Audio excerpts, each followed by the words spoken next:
Senengane joget kok larange ra jamak-jamak. Ora larang, ra iso. Ya ajar mulane saiki sinden ki dituntut iso joget iso nembang. Iya. Nek joget mung ngono terus esuk karo penonton dititeni anggere karo joget mencok.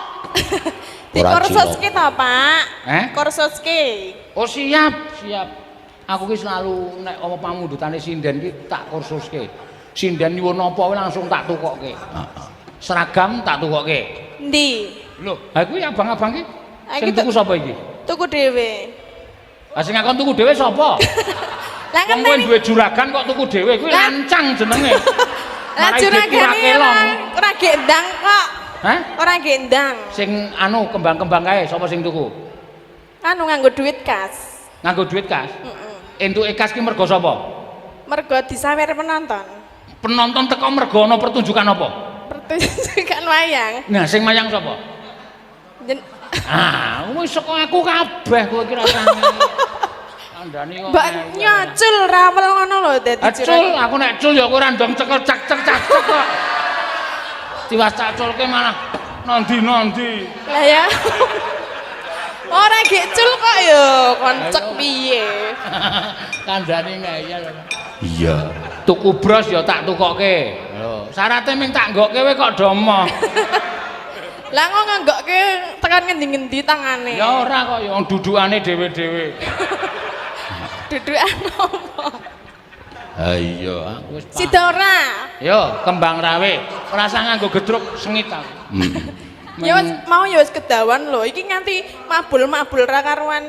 Ya kok muni kedawan kok nek ra dawa nakokke.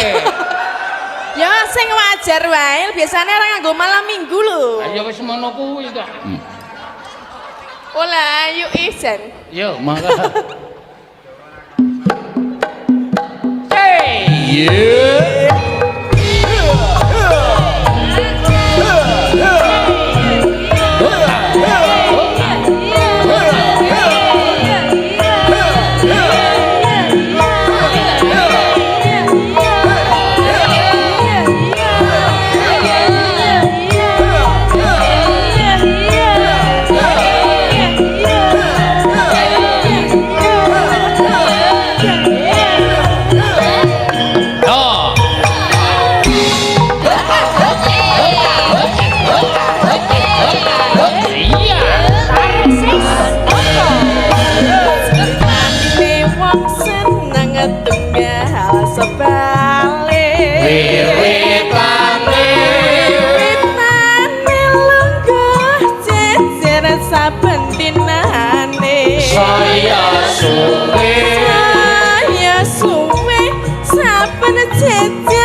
ndang rame kowe mesti tak tinggal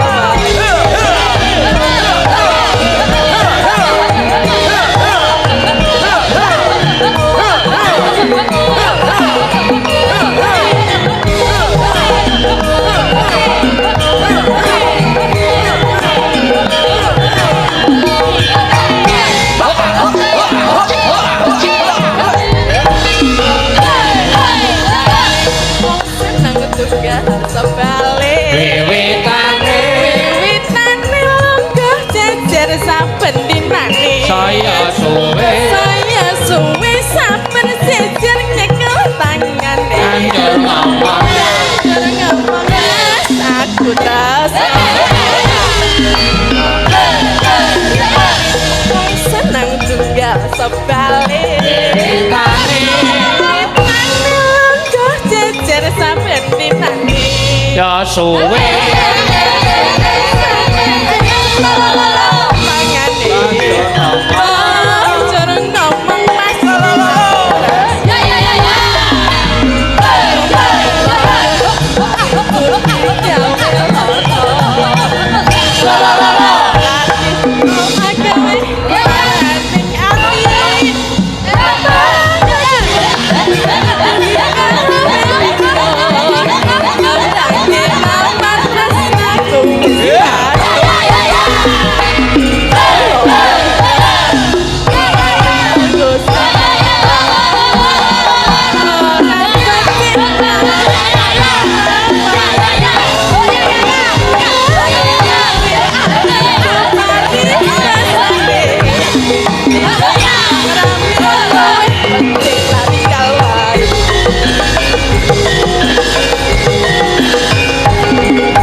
sembah nuwun. Nya, tak jaluk ra. Mana? Ha iki. Sini dong. Kok sini dong, sini dong. Tempiling sisan kowe kan. Kula mriku. Meng iki nang amplop. Lah nggih, kula mriku nama diulungke mriki. Kowe mrene wae. Lho ora aleman to? Ndak ora sopan ora. Mau ngene anting dititipke tiwik lho. Ora, tak kakek. Yakin iki meng semene? Meng kuwi. Ha iki? Oh iya kari 50-nya. Kok arep dikencengi. Arep nyatute kok ora iso. Ya ora sah kok ya arep nyatut. Aku cah jujur. Matur nuwun nggih, Pak.